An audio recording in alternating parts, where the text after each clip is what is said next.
मैं doctor Sanjay Kumar Singh, assistant professor, department of commerce, Ghatshila college, Ghatshila. आज हम लोग यूजी सेमेस्टर 3 के मैनेजमेंट प्रिंसिपल्स एंड एप्लीकेशन विषय के डेलीगेशन ऑफ अथॉरिटी चैप्टर की चर्चा करेंगे, टॉपिक पे बात करेंगे। डेलीगेशन ऑफ अथॉरिटी, अधिकार अंतरण या भारांतरण।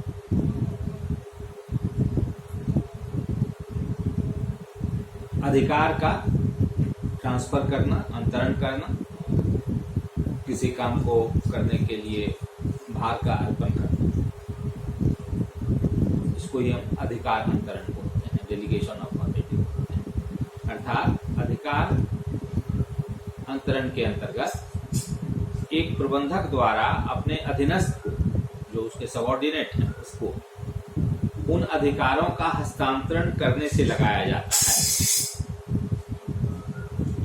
जो कि उनको सुपुर्द किए गए कार्यों या दायित्वों को पूरा करने के लिए आवश्यक समझे जाते हैं। मतलब अब कोई प्रबंधक के द्वारा अपने अधीनस्थ को जो कार्य या दायित्व पूरा करने के लिए उनको दिया गया है, उस कार्य या दायित्व को पूरा करने के लिए कुछ अधिकारों का हस्तांतरण करना पड़ता है, तब जाकर के वह कार्य पूरा हो पाता है। इसी को हम अधिकार अंतरण कहते हैं, डेलीगेशन ऑफ अथॉरिटी बोलते हैं। तो इसमें दो बातें आ रही हैं कि एक तो अधिकार का ट्रांसफर करना, हस्तांतरण करना, दूसरा दायित्व देना, उत्तरदायित्व बनाना, कार्य करने का दायित्व देना, कोई कार्य उनको संपन्न करने के लिए देना। तो इस तरह से हम देखते हैं कि इसमें अधिकार और दायित्व, उत्तरदायित्व, ये दो बातें सामने आ रही हैं। अधिकार और दायित्व का अटूट संबंध है। बिना उत्तरदायित्वों के अधिकारों की कल्पना नहीं की जा सकती है। जब हमारे पास कोई दायित्व ही नहीं है तो फिर अधिकार क्या? इसलिए बगैर उत्तरदायित्व के अधिकार की कल्पना नहीं की जा सकती है, और न ही बिना समुचित अधिकार के उत्तरदायित्व का निर्वहन किया जा सकता है।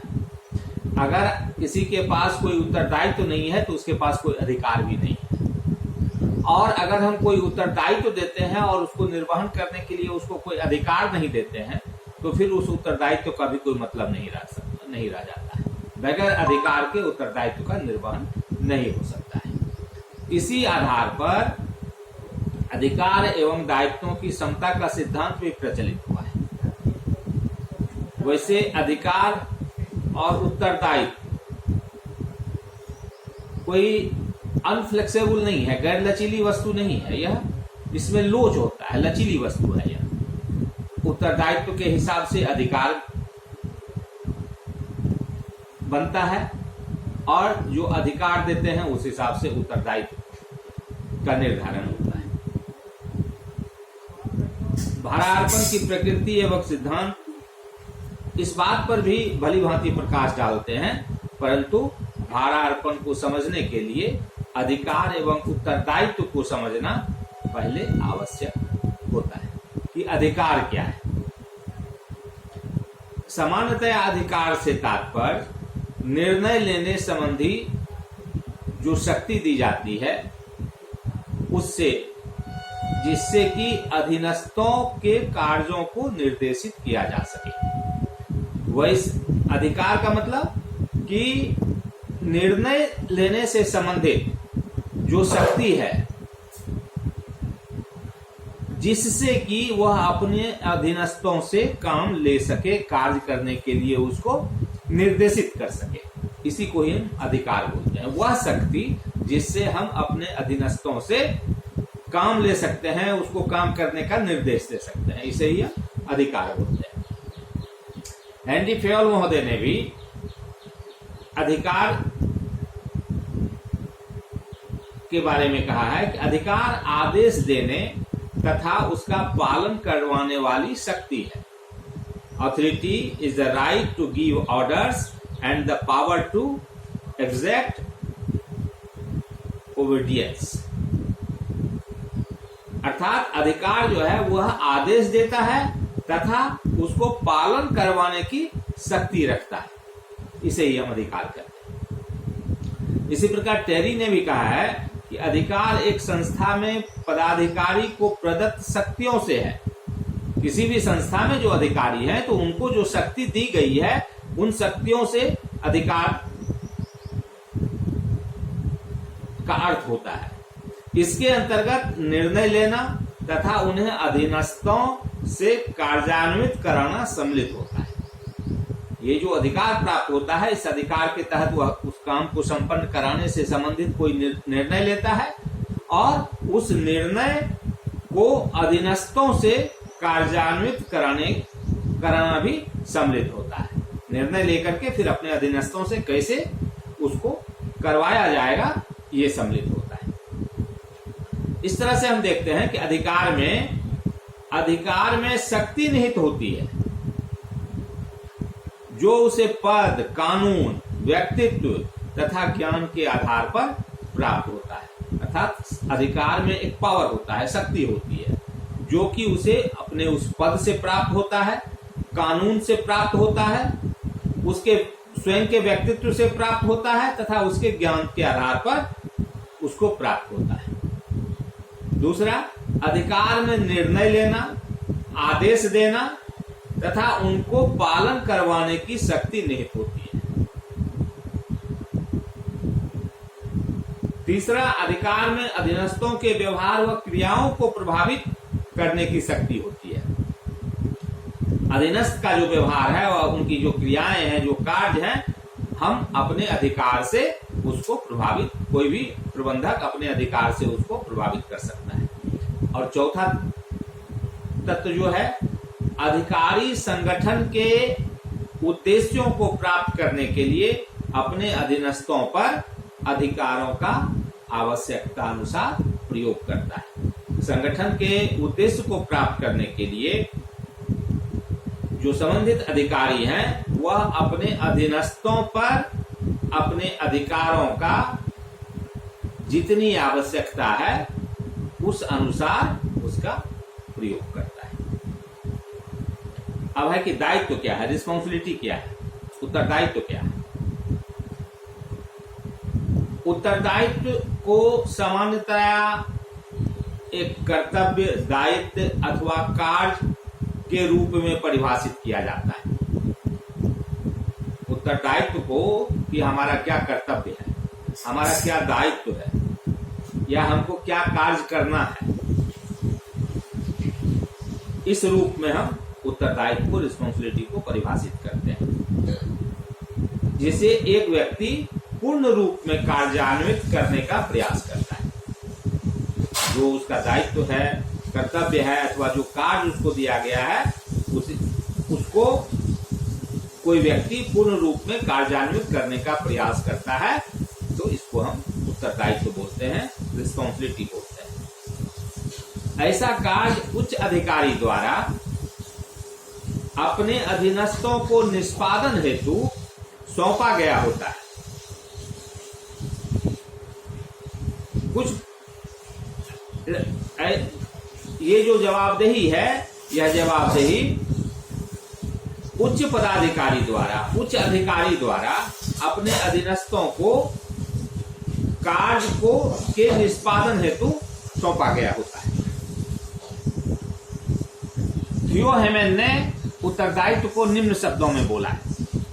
उत्तरदायित्व एक अधीनस्थ पर अपने अधिकारी द्वारा इच्छित तरीके से कार्य को निष्पादित करने का बंधन है। अर्थात रिस्पॉन्सिबिलिटी जो है वह जो प्रबंधक, किसी प्रबंधक के अधीन जो कार्यरत लोग हैं, कर्मचारी हैं, उन पर अपने अधिकारी द्वारा जो है, अपने अधिकारों द्वारा जो है इच्छित तरीके से कार्य कराने को निष्पादित करने का बंधन है। यानी अधीनस्थ जो है वह अपने बॉस के, अपने सीनियर्स के द्वारा जो इच्छित कार्य उनको दिया गया है करने के लिए, जो उद्देश्य दिया गया है उनको कार्य करने के लिए, उसको निष्पादित करने के लिए वह बंधित है, बंधन में है। इसी तरह से टेडी ने भी कहा है कि सुपुर्द किए गए कार्य को अपनी श्रेष्ठतम योग्यता तक पूरा करने को प्रबंध को ही उत्तरदायित्व कहते हैं। अर्थात जो काम हमको सुपुर्द किया गया है उसको अपनी योग्यता के श्रेष्ठतम तरीके से जो करना होता है उसी को हम उत्तरदायित्व कहते हैं। तो इस तरह से उत्तरदायित्व एक ऐसा बंधन है जिसमें नैतिक तथा वैधानिक दोनों पहलू समावेशित होते हैं। यह एक बंधन है कि हमको यह करना पड़ेगा, करना है। उत्तरदायित्व जो है एक बंधन है कि हमने जिस कार्य को स्वीकार किया है करने के लिए वह हमको करना है और इस दायरे में करना है। यह बॉस और अधीनस्थ के औपचारिक संबंधों के कारण उत्पन्न होता है। यह जो सीनियर होता है और उसके साथ जो काम करने वाले उसके सबऑर्डिनेट होते हैं, उनके बीच के औपचारिक संबंधों के कारण, फॉर्मल रिलेशन के कारण यह उत्पन्न होता है। तीसरा है उत्तरदायित्व हमेशा अधीनस्थों पर लागू होता है। जहां पर एक बॉस है, एक अधीनस्थ है, तो अधीनस्थ उत्तरदायी होगा, बॉस वहां पर उत्तरदायी नहीं होगा। वह बॉस अपने बॉस के पास उत्तरदायी होगा। अर्थात उत्तरदायित्व हमेशा अधीनस्थों पर लागू होता है, यानी कि अधीनस्थ ही हमेशा उत्तरदायी होते हैं। चौथा है उत्तरदायित्व अधीनस्थों को बॉस द्वारा निर्देशित कार्य को संपन्न करने के लिए जवाबदेह बनाता है। ये जो उत्तरदायित्व होता है यह बॉस अधीनस्थ को बॉस के द्वारा निर्देशित कार्य को संपन्न करने के लिए जवाबदेह बनाता है। और पांचवा होता है उत्तरदायित्व को पूरा करने के लिए अधीनस्थ को समुचित अधिकार भी प्रदान किए जाते हैं, नहीं तो उसकी जवाबदेही घट जाती है। पांचवा जो इसकी विशेषता है या तत्व है, एलिमेंट्स हैं, वह है कि अगर हम उत्तरदायित्व अपने अधीनस्थ को देते हैं तो उस उत्तरदायित्व के साथ साथ उसको समुचित अधिकार भी प्रदान किया जाता है। अगर बगैर अधिकार के हम किसी को कोई उत्तरदायित्व दे देते हैं तो फिर उसकी जवाबदेही घट जाती है, अकाउंटेबिलिटी घट जाती है। इसलिए उत्तरदायित्व के साथ साथ अधिकार देना भी आवश्यक है। जब हम अधिकार और उत्तरदायित्व की बात को हम जान गए कि अधिकार क्या है, उत्तरदायित्व क्या है, तब अब हम लोग जो है सो डेलीगेशन ऑफ अथॉरिटी इसकी चर्चा करें कि डेलीगेशन ऑफ अथॉरिटी क्या है। प्रत्येक संस्था में, चाहे वो औद्योगिक उपक्रम हो, व्यावसायिक उपक्रम हो, कोई दूसरा संगठन हो, जैसे सैनिक संगठन हो, हमारा विश्वविद्यालय हो, हमारा महाविद्यालय हो, धर्मार्थ संस्थान हो, हर जगह कोई एक व्यक्ति सर्वोच्च पद पर विराजमान होता है। व्यावसायिक उपक्रमों की दशा में मुख्य प्रबंधक या प्रधान संचालक की संज्ञा दी जाती है इस व्यक्ति को जो सर्वोच्च पद पर होता है।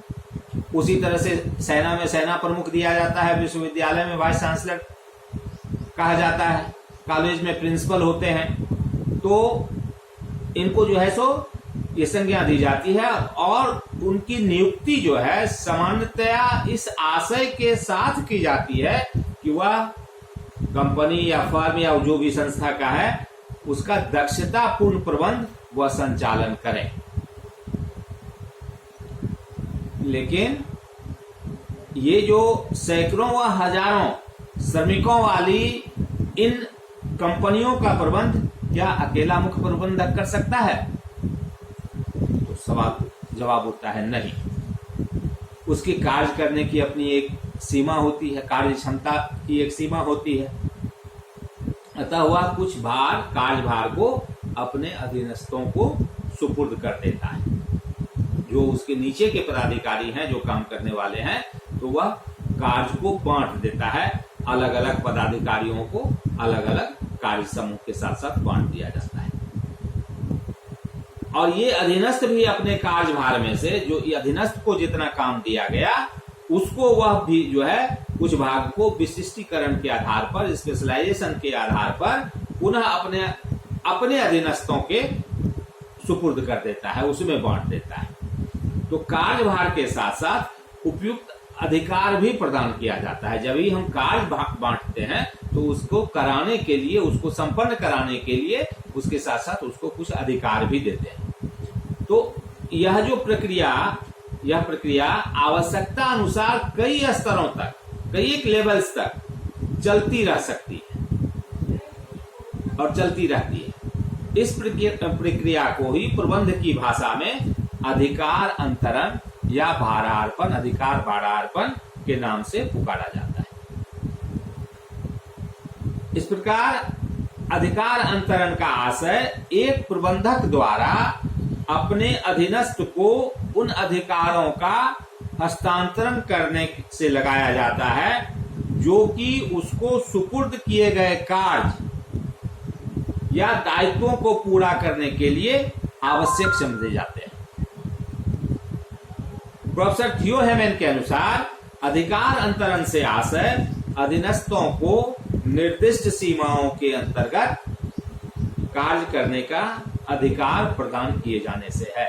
अर्थात अधिकार अंतरण का अर्थ जो किसी भी अधीनस्थ को निर्दिष्ट सीमाओं के अंदर, उनकी सीमाएं निर्धारित कर दी जाती हैं कि इस सीमाओं के अंदर रहकर आपको कार्य करने का अधिकार प्रदान किया जाता है। आपको इस सीमा के अंदर, इस दायरे में रहकर निम्न अधिकार के साथ आपको इस कार्य को संपन्न करना है। इसी प्रकार जॉर्ज आर स्टेडी ने भी कहा है कि अधिकार अंतरण का अभिप्राय किसी निर्दिष्ट कार्य को पूरा करने के लिए एक अधिकारी या संगठन की एक इकाई से दूसरे को अधिकार प्रदान करना है।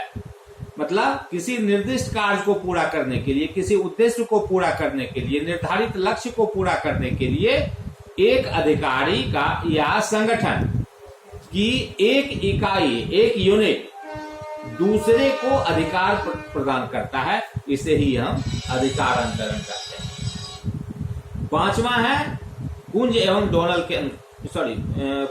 डोनल के अनुसार भारार्पण की संपूर्ण प्रक्रिया में आशानुकूल परिणामों का निर्धारण, कार्यों का बंटन, मतलब कार्य का बांटना, कार्य को पूरा करने के लिए सत्ता का अंतरण, मतलब अधिकार प्रदान करना, तथा दायित्वों का ग्रहणीकरण सम्मिलित होता है। अर्थात कुंज की परिभाषा को जब हम देखते हैं तो इनका कहना है कि ये जो डेलीगेशन ऑफ अथॉरिटी की जो पूरी प्रक्रिया है, इसमें एक आशानुकूल परिणाम प्राप्त करने के उद्देश्य से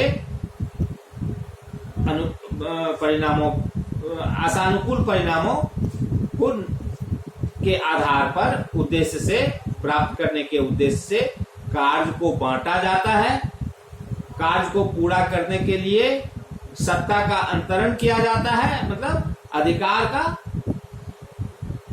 दिया जाता है, तथा दायित्वों को अधिकार देना बॉस का काम है और अधीनस्थ जो है उस अधिकार को प्राप्त करके उत्तरदायित्व को ग्रहण करता है।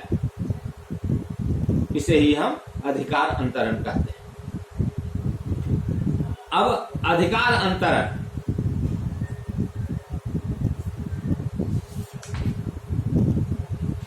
के सिद्धांत क्या है?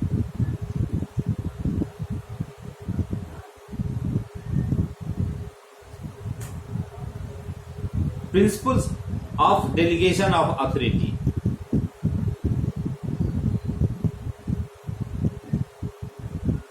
इसके जो सिद्धांत है, अधिकार अंतरण जो हम करते हैं, तो कुछ प्रिंसिपल्स के अंतर्गत इसका यह अंतरण होता है, डेलीगेशन ऑफ अथॉरिटी जो होता है उसके लिए कुछ प्रिंसिपल्स निर्धारित किए गए हैं जो इस प्रकार है। पहला, प्रत्याशित परिणामों द्वारा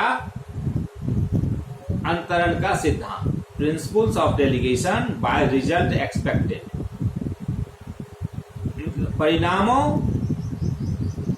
प्रत्याशित परिणाम, आशानुकूल परिणाम द्वारा अंतरण का सिद्धांत। इसके अंतर्गत क्या होता है कि प्रत्येक अधीनस्थ को कार्य सौंपे जाने के बाद उसे इतने अधिकार अंतरित किए जाने चाहिए। यह सिद्धांत कहता है कि प्रत्येक अधीनस्थ को कार्य सौंपे जाने के बाद उसे इतने अधिकार अंतरित किए जाने चाहिए कि वह वांछित परिणाम प्राप्त कर पाने के योग्य हो सके। बगैर अधिकार के अगर हम उसको सिर्फ उत्तरदायित्व कर देते हैं कि आपको ये कार्य करना है, लेकिन आपको यह मशीन नहीं छूना है, आपको यह औजार नहीं छूना है, आपको यह नहीं करना है, वह नहीं करना है, या कोई अधिकार उसको हम नहीं देते हैं, तो फिर वह काम को कैसे कर पाएगा। तो इसीलिए कह रहा है कि हम जो वांछित अधिकार परिणाम चाह रहे हैं, तो उसके लिए जो अधीनस्थ को कार्य सौंपे जाने के बाद उसे इतने अधिकार अंतरित किए जाने चाहिए कि वह वांछित परिणाम प्राप्त करने के योग्य हो सके। कभी कभी प्रबंधक लक्ष्य या उद्देश्य को, जो लक्ष्य है या उद्देश्य है, उसको बगैर सोचे मनमाने ढंग से अधिकारों का अंतरण कर देते हैं। जो हमारा लक्ष्य है वो गौण हो जाता है, बगैर उस पर सोचे और मनमाने तरीके से अधिकारों का अंतरण कर देते हैं, जो कि सर्वथा अनुचित है या कहीं से भी उचित नहीं है। दूसरा है विभागीकरण का सिद्धांत, principle of departmentation. Delegation of authority का जो दूसरा सिद्धांत है वह है प्रिंसिपल ऑफ डिपार्टमेंटेशन। जितना ही एक विभाग को प्राप्त किए जाने वाले परिणामों की स्पष्टता, किए जाने वाले कार्यों की प्रकृति तथा उपक्रम के अन्य विभागों के साथ संबंधों का ज्ञान होगा, उतना ही एक अधीनस्थ, एक सबऑर्डिनेट उपक्रम के लक्ष्यों को प्राप्त करने की दिशा में योगदान दे सकेगा। अर्थात कोई भी चीज जो है, जो परिणाम हमको जो लेना है, जो रिजल्ट हमको लेना है, वह स्पष्ट होनी चाहिए। किए जाने वाले कार्य की प्रकृति स्पष्ट होनी चाहिए। उपक्रम के अन्य विभागों के साथ संबंधों का ज्ञान होना चाहिए कि दूसरे डिपार्टमेंट के साथ हमारा क्या रिलेशन रहेगा, कैसे हम जो है सो आने वाले कठिनाइयों को किस तरह से, किस डिपार्टमेंट से हम संपर्क करके हल करेंगे। और उतना ही एक अधीनस्थ, अगर ये सब चीज होगा तो एक अधीनस्थ जो है उपक्रम के लक्ष्य को प्राप्त करने की दिशा में योगदान दे सकेगा। इन सब चीजों के स्पष्ट होने के बाद ही वह अपना योगदान 100% दे सकेगा, अपनी पूरी क्षमता के हिसाब से दे सकेगा। इस सिद्धांत का आशय यह है कि अधीनस्थ को उपक्रम के लक्ष्यों, उनको सौंपे गए कार्यों, उनको अंतरित किए गए अधिकारों तथा उनका अन्य व्यक्तियों से संबंध का भली प्रकार ज्ञान कराया जाना चाहिए।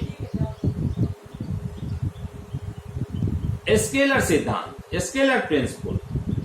तीसरा होता है स्केलर प्रिंसिपल। स्केलर सिद्धांत एक संस्था में सर्वोच्च प्रबंध से नीचे तक सत्ता संबंधों की श्रृंखला से संबंध रखता है। यह जो है संस्था में जो शीर्ष प्रबंध है, ऊपर में जो टॉप मैनेजमेंट है, वहां से लेकर के नीचे तक के सत्ता संबंधों की श्रृंखला से यह संबंध रखता है। यह श्रृंखला एक संस्था में जितनी अधिक स्पष्ट होगी, ये जो पूरा चेन बना हुआ है, पूरी जो श्रृंखला बनी हुई है, यह जितना अधिक स्पष्ट होगा, उतना ही निर्णय लेने की क्रिया या प्रक्रिया तथा संगठन का जो संप्रेषण है, कम्युनिकेशन है, वह जो है उतना ही ज्यादा प्रभावी होगा। जितना ज्यादा श्रृंखला स्पष्ट होगा, उसका संबंध स्पष्ट होगा, टॉप से लेकर के लोअर मैनेजमेंट तक जो किससे कहां क्या सा रिलेशन रहेगा, वो संबंध जो है वो जितना अधिक स्पष्ट होगा, उतना ही डिसीजन मेकिंग और संगठन का जो संप्रेषण है, कम्युनिकेशन है, वो उतना ही ज्यादा प्रभावी होगा। अधीनस्थों को ठीक तरह से स्पष्ट होना चाहिए कि उन्हें अधिकार अंतरण किसके द्वारा किया गया है और वह किसके प्रति उत्तरदायी है। जो अधीनस्थ हैं उनको यह स्पष्ट होना चाहिए कि किसने हमको अधिकार दिया है और जिस कार्य को करने के लिए अधिकार दिया है उसके लिए हम किसके प्रति उत्तरदायी हैं। इसकी स्पष्टता होनी चाहिए जो स्केलर सिद्धांत के अंतर्गत होता है। चौथा है अधिकार स्तर का सिद्धांत, प्रिंसिपल ऑफ ऑथोरिटी लेवल। यह सिद्धांत यह बताता है कि प्रत्येक अधीनस्थ को अपने अधिकार स्तर का ज्ञान स्पष्ट होना चाहिए ताकि वे कार्य के संबंध में विभिन्न निर्णय लेते समय बॉस की ओर न ताकें बल्कि स्वयं निर्णय ले सकें। जब तक व्यक्ति को, इस सिद्धांत के अंतर्गत यह कहा जाता है कि जब तक प्रत्येक अधीनस्थ को अपने अधिकार का स्पष्ट ज्ञान नहीं होगा कि हम क्या कर सकते हैं, कहां तक मेरा अधिकार है, कहां तक हमको पावर है, कहां तक हमको शक्ति है, तो किसी अधीनस्थ को इस बात की स्पष्टता होनी चाहिए कि उसके क्या क्या अधिकार हैं। इसका स्पष्ट ज्ञान उसको होना चाहिए, ज्ञान कराया जाना चाहिए। और जब तक ये नहीं, जब स्पष्ट ज्ञान होगा तब वे कार्य के संबंध में विभिन्न निर्णय लेते समय अपने बॉस पर आश्रित नहीं रहेंगे, अपने सीनियर पर आश्रित नहीं रहेंगे, उनकी ओर वो नहीं देखेंगे, उनके सहयोग की उनको आवश्यकता नहीं होगी, इसलिए कि उनको पता है कि हमारा अधिकार यहाँ तक है और यहाँ तक का निर्णय हम खुद ले सकते हैं। उससे ऊपर की जब बात होगी तब वह ऊपर की ओर नजर लगाएगा। लेकिन अगर उसको अपने अधिकार का स्पष्ट ज्ञान है तो कोई भी निर्णय लेने में वह अपने बॉस की ओर नहीं देखेगा बल्कि स्वयं निर्णय लेगा। उस दायरे में रह करके, उस अपने अधिकार के दायरे में रह करके वह स्वयं निर्णय लेगा और स्वयं उस कार्य को संपन्न कराएगा। वे केवल उन्हीं निर्णयों को बॉस को सौंपने के लिए जाएंगे जो उनकी अधिकार सीमा में नहीं होगा। इसलिए अधिकार की सीमा का जब तक स्पष्ट ज्ञान नहीं होगा तब तक बॉस पर लोड ज्यादा पड़ेगा, अधीनस्थ अपने कार्य को सही ढंग से परफॉर्म नहीं कर पाएंगे। इसलिए अधिकार स्तर का सिद्धांत जो है यह कहता है कि सबऑर्डिनेट को उसके अधिकार की स्पष्ट जानकारी होनी चाहिए और प्रबंध को भी चाहिए कि वे अधीनस्थों की अधिकार सीमा में आने वाले निर्णयों में कोई हस्तक्षेप न करें। पांचवा है आदेश की एकात्मकता का सिद्धांत, principle of unity of command. Principle of unity of command यह सिद्धांत यह बताता है कि अधीनस्थ को आदेश देने वाला कोई एक व्यक्ति ही होना चाहिए। आदेश की जो एकात्मकता है, ये जो यूनिटी है, यह जो है इस सिद्धांत के अंतर्गत यह कहा जाता है कि अधीनस्थ को आदेश देने वाला कोई एक ही व्यक्ति होना चाहिए, तभी वह अधीनस्थ परिणामों को प्राप्त करने के लिए उत्तरदायी ठहराया जा सकता है। अगर उसको आदेश देने वाले कई व्यक्ति हैं तो फिर वह अधीनस्थ जो है किसके आदेश का पालन करे और किसके आदेश का पालन न करे और थोड़ा थोड़ा करके सबका आदेश का पालन करे तो फिर काम अलग अलग तरीके से होगा और कभी भी काम संपूर्ण नहीं हो पाएगा और सही तरीके से नहीं हो पाएगा। इसलिए यह सिद्धांत इस बात पर जोर देता है कि आदेश देने वाला, अधीनस्थ को आदेश देने वाला कोई एक ही व्यक्ति होनी चाहिए और ऐसा होगा तभी वह परिणामों को प्राप्त करने के लिए उत्तरदायी भी ठहराया जा सकता है। नहीं तो वह कहेगा फला बॉस ने ऐसा कहा था इसलिए हमने ऐसा किया, फला बॉस ने ऐसा कहा था इसलिए हमने ऐसा कहा। इसीलिए ये जो एकात्मकता का सिद्धांत है यह कहता है कि एक ही व्यक्ति द्वारा आदेश पारित होना चाहिए। मान लीजिए यदि एक कंपनी में विपणन विभाग, मार्केटिंग डिपार्टमेंट का कार्य एक व्यक्ति को न देकर 4 सदस्यों की एक समिति को दे दिया जाता है। कोई भी काम है मार्केटिंग का, किसी एक व्यक्ति को रिस्पॉन्सिबल नहीं करके एक कमिटी बना दी जाती है और उसमें 4 व्यक्ति को मेंबर बना करके दे दिया जाता है। तो यह जो मार्केटिंग विभाग के अधीनस्थ लोग हैं, चारों समिति सदस्यों के प्रति उत्तरदायी हो जाएंगे। चारों समिति के सदस्य जो कहेंगे अपनी अपनी बात अलग अलग तरीके से रखेंगे, और यह जो अधीनस्थ होगा वह चारों के आदेश को पालन करने के लिए उत्तरदायी हो जाए, बाध्य होगा। और यह स्थिति जो है सो भ्रामक हो जाएगी, कंफ्यूजन वाली हो जाएगी कि कौन सा काम करें कौन सा काम ना करें, और अधीनस्थ अपने जिम्मेदारी से बच निकलने में समर्थ हो जाएगा। उसको यह बहाना मिल जाएगा कि फला बॉस ने इस तरह कहा था, इसीलिए हमने इस काम को ऐसे किया, अब इसलिए मेरी यह जवाबदेही नहीं बनती। और इसी को अगर एक व्यक्ति को अधिकृत कर दिया जाए, उसको अधिकार दे दिया जाए और उस कार्य को करने के लिए संपन्न कर दिया जाए, कार्य करने के लिए उसको उत्तरदायी ठहराया जाए, तो वह उस कार्य को सही तरीके से संपन्न करेगा और अपने उत्तरदायित्व से भाग भी नहीं पाएगा। छठा है निरपेक्ष उत्तरदायित्व का सिद्धांत, principle of absoluteness of responsibility.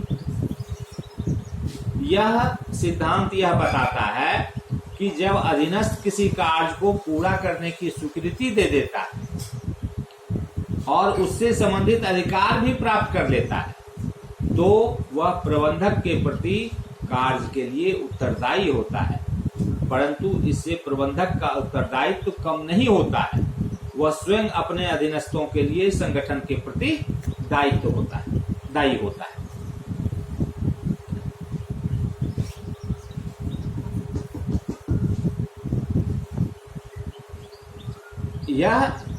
यह सिद्धांत इस तरह से काम करता है कि जब अधीनस्थ किसी कार्य को पूरा करने की स्वीकृति दे देता है और उससे संबंधित अधिकार भी प्राप्त कर लेता है, किसी अधीनस्थ को कहा गया कि आपको यह काम करना है, इसको इस तरह, तो वह अपनी एक्सेप्टेंस दे देता है कि ठीक है, हम तैयार हैं, इस काम को हम करेंगे, और उससे संबंधित अधिकार भी प्राप्त कर लेता है कि जो काम उस काम को करने के लिए जितने उसको अधिकार चाहिए वो अधिकार भी प्राप्त कर लेता है।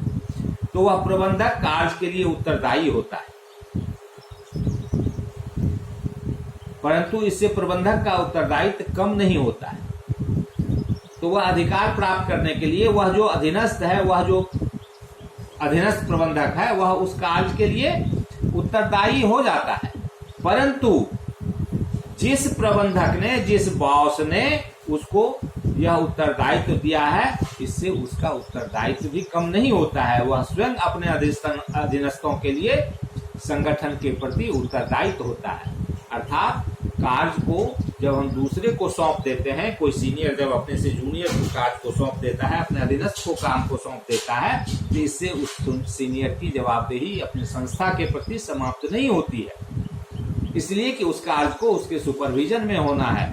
वह अधिकार तो दे दिया अपने अधीनस्थ को, काम की जिम्मेवारी भी दे दी उस अधीनस्थ को, लेकिन उसकी जवाबदेही उस बॉस की जवाबदेही समाप्त नहीं है, इसलिए कि उसको बराबर इस चीज को सुपरवाइज करना है, देखना है कि काम हो रहा है, सही तरीके से हो रहा है, सही मात्रा में हो रहा है। ये जवाबदेही उसकी बनी ही रहती है, भले ही उसके अधीनस्थ उसके प्रति जवाबदेह हैं, लेकिन वह बॉस भी अपने संस्था के प्रति जवाबदेह है।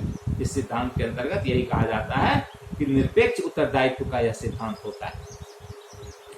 और सातवां होता है अधिकार एवं दायित्वों की समता का सिद्धांत।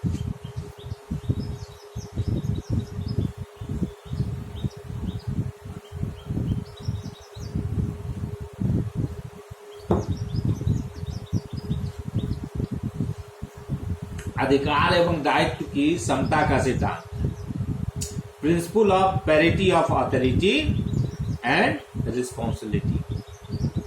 अधिकार एवं दायित्व दोनों में समानता का सिद्धांत, दोनों की समता का सिद्धांत। चूंकि अधिकार कार्य पूरा करने के लिए दिए जाते हैं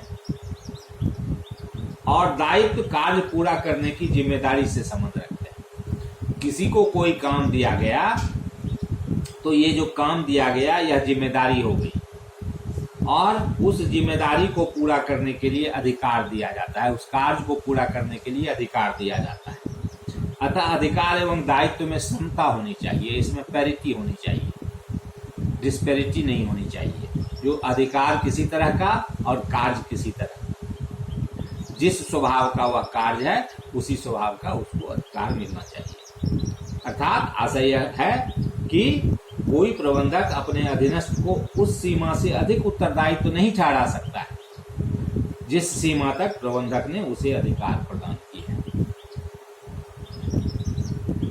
जिस सीमा, अगर अधिकार कम दिया गया और दायित्व ज्यादा दिया गया तो उसकी जो है अकाउंटेबिलिटी जो है वह उत्तरदायी वहीं तक है जहां तक उसको कार्य को पूरा करने के लिए अधिकार दिया गया। अधिकार से अधिक जो है अगर दायित्व दिया गया है तो उसके लिए वह पूरा नहीं है। नहीं, उस सीमा तक ही प्रबंधक ने उसे अधिकार, मतलब कोई प्रबंधक अपने अधीनस्थ को उस सीमा तक से अधिक उत्तरदायी नहीं ठहरा सकता है। उस सीमा तक ही उत्तरदायी ठहरा सकता है जहां तक कि उसको, जिस सीमा तक के प्रबंधक ने उसे अधिकार प्रदान किया है। उदाहरण के लिए, यदि किसी कार्य के संबंध में प्रबंधक ने अधीनस्थ को कच्चा माल व मशीन खरीदने तथा श्रमिकों की नियुक्ति करने जैसे कर्तव्य सौंपे हैं तो उन्हीं के बराबर अधीनस्थ को निर्णय लेने का भी अधिकार दिया जाना चाहिए, तभी उसे कार्य के लिए उत्तरदायी ठहराया जा सकता है। यह नहीं कि रिक्रूटमेंट का भी हम उसको मतलब जवाबदेही दे दिए, मशीन खरीदने का भी जवाबदेही दे दिए, कच्चा माल खरीदने का भी जवाबदेही दे दिए और फंड उसको सफिशिएंट दे नहीं रहे हैं, क्वालिटी उसको बता नहीं रहे हैं, किस स्तर का श्रमिक लिया जाएगा, स्किल्ड अनस्किल्ड ये बता नहीं रहे हैं, क्या मजदूरी होगी या बता नहीं रहे हैं। तो ये सब अधिकार उनको मिलने चाहिए जिससे कि वह कोई निर्णय ले सके, तभी उसका जो है यह जवाबदेही बन पाएगा। नहीं तो जवाबदेही और अधिकार में कोई समानता नहीं होगी, कोई समता नहीं होगी, तो फिर वह अपने कार्य को सही ढंग से निष्पादित नहीं कर पाएगा। इसलिए यह सिद्धांत अधिकार एवं दायित्वों की समता का सिद्धांत यह कहता है कि जिस अनुरूप कार्य दिया जाता है, उत्तरदायित्व दिया जाता है, उसी अनुरूप अधिकार भी दिए जाने चाहिए।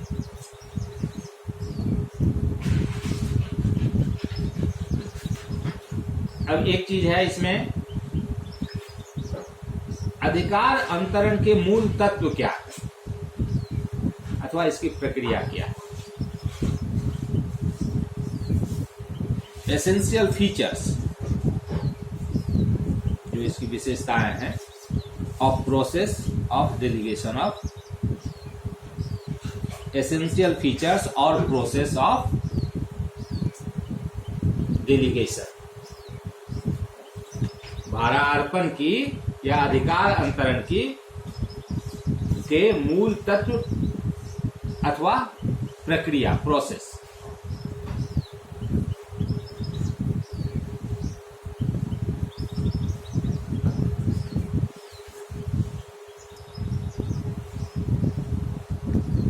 अधिकार अंतरण की परिभाषाओं को का जब हम अध्ययन करते हैं, उसका विश्लेषण करते हैं, तो कुछ तत्व समझ में आती है, उभर कर सामने आती है। पहला क्या, उसकी जो कुछ विशेषताएं समझ में आती हैं, उभरती है, वो पहला क्या है, तो हम देखते हैं कि डेलीगेशन ऑफ अथॉरिटी एक प्रक्रिया है, एक प्रोसेस है, जिसमें एक प्रबंधक सर्वप्रथम सबसे पहले अपने अधीनस्थों को कार्य सुपुर्द करता है, कार्य की जवाबदेही देता है, कार्य का दायित्व देता है कि आपको यह कार्य करना है। फिर उसके अनुरूप उस कार्य को करने के लिए क्या आधार चाहिए, अधिकार चाहिए, वो अधिकार प्रदान करता है। तब अधीनस्थ जो है, जब उसको दायित्व के साथ साथ अधिकार प्राप्त हो जाता है, तब वह अधीनस्थ जो है सौंपे गए कार्य को पूरा करने का उत्तरदायित्व ग्रहण करता है।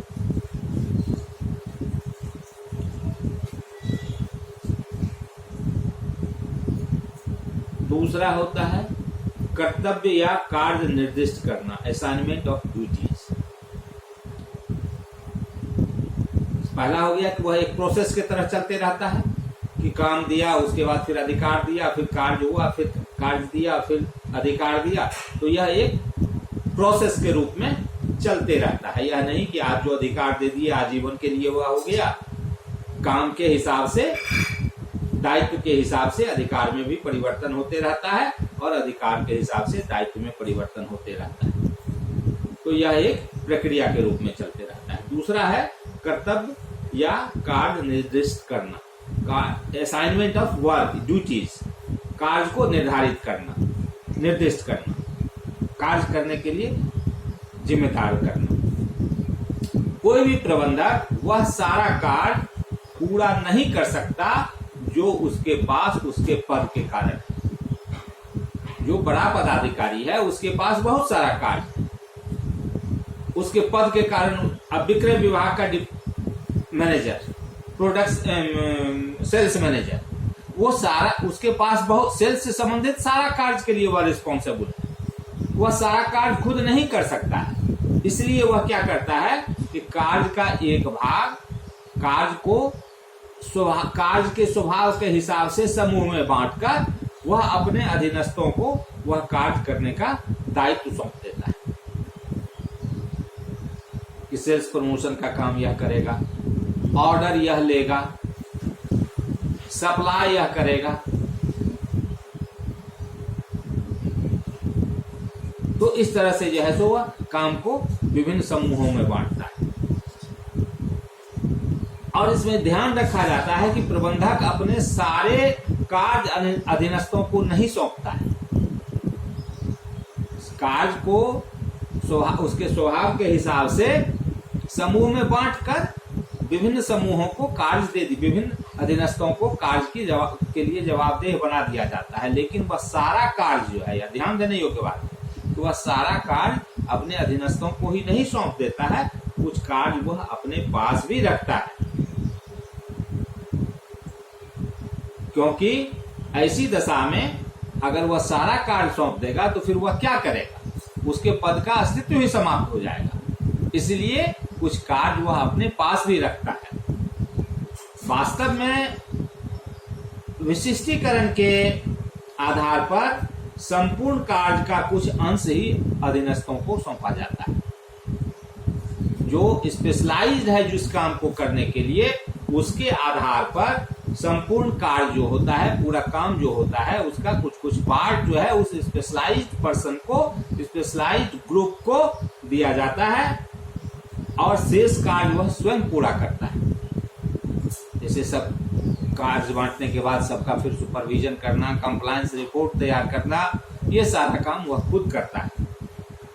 और उन सारे कार्यों के लिए जो वह अपने अधीनस्थों में बांटा है, उस सारे कार्य के लिए वह खुद अकाउंटेबल होता है अपने शीर्ष प्रबंध के लिए, अपनी संस्था के लिए। विशेषकर ऐसा कार्य, शेष कार्य को वह स्वयं पूरा करता है। खास करके ऐसा कार्य जिसे अपनी विशिष्ट स्थिति के कारण केवल वह ही पूरा कर सकता है।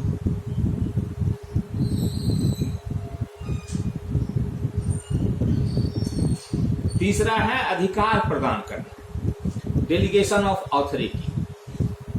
जब एक प्रबंधक अपने अधीनस्थों को कार्य सौंपता है तो उसके साथ उसे कार्य पूर्ति हेतु आवश्यक अधिकार भी प्रदान करने होते हैं। बगैर अधिकार दिए कार्य संपन्न, जवाबदेही देने से कार्य संपन्न नहीं, सिर्फ जवाबदेही देने से कार्य संपन्न नहीं होगा। इसलिए जवाबदेही के साथ साथ उसे कुछ अधिकार भी प्रदान किया जाता है, दिया जाता है।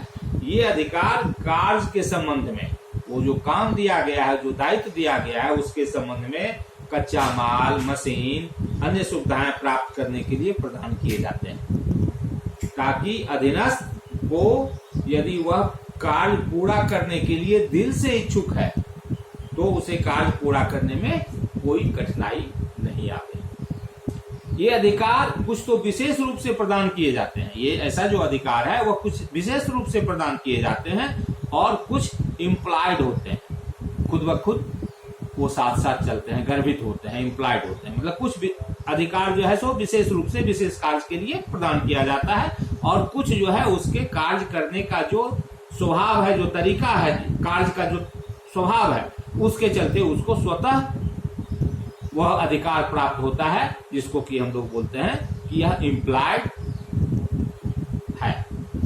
जैसे एक उत्पादन प्रबंधक के पास विलंब से आने वाले या जो असक्षम मजदूर हैं, अक्षम मजदूर हैं, को निकाल देने या उनके विरुद्ध अनुशासनात्मक कार्रवाई करने का गर्भित अधिकार होता है।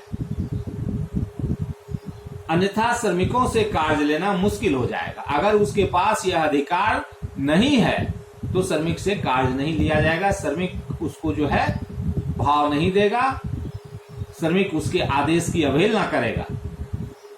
इसीलिए उसके पास यह गर्भित अधिकार है, इम्प्लॉयड अधिकार है कि ऐसे श्रमिकों के साथ साथ वह अनुशासनात्मक कार्रवाई कर सकता है, उसको काम से निकाल सकता है, काम करने से रोक सकता है। लेकिन यहां यह भी ध्यान देना आवश्यक होगा कि कोई भी प्रबंधक एक अधीनस्थ को ऐसा अधिकार प्रदान नहीं कर सकता है जिन पर उसका स्वयं का अधिकार नहीं है। जो अधिकार बॉस के पास खुद ही नहीं है, वह अधिकार वह अपने अधीनस्थों को ट्रांसफर नहीं कर सकता है, वैसा अधिकार वह नहीं दे सकता है, इसीलिए कि वह उसका खुद अधिकारी नहीं है और यह कंपनी के नीति के विरुद्ध भी होगा। और चौथा है क्रिएशन ऑफ अकाउंटेबिलिटी, जवाबदेही सुनिश्चित करना। यद्यपि कार्य को पूरा करने का अंतिम दायित्व प्रबंधक पर ही होता है, प्रबंधक यानी डेलीगेटर जो अधिकार को अंतरित करता है उस पर होता है, अपने सबऑर्डिनेट को तो वह काम बांट देता है, लेकिन संस्था के लिए, उपक्रम के लिए, अपने बॉस के लिए वह खुद उत्तरदायी होता है। उसका दायित्व जो है सो डेलीगेटर पर ही होता है। जो कार्य में अगर कोई त्रुटि होती है, समय पर पूरा नहीं होता है या किसी भी तरह की कोई बात अगर नेगेटिव बात होती है तो अंतिम रूप से उसके लिए उत्तरदायी वही होता है। परंतु जब उसने निर्दिष्ट कार्य के संबंध में जो कार्य करना है उस कार्य के संबंध में अधिकार किसी अधीनस्थ को प्रदान कर दिए हैं तो वह अधीनस्थ कार्य पूर्ति के संबंध में अपने उस प्रबंधक के प्रति जिसने उसे कार्य अधिकार अंतरण किया है, कार्य दिया, संपन्न करने के लिए जवाबदेही दिया है, उसके प्रति वह जवाबदेह होता है।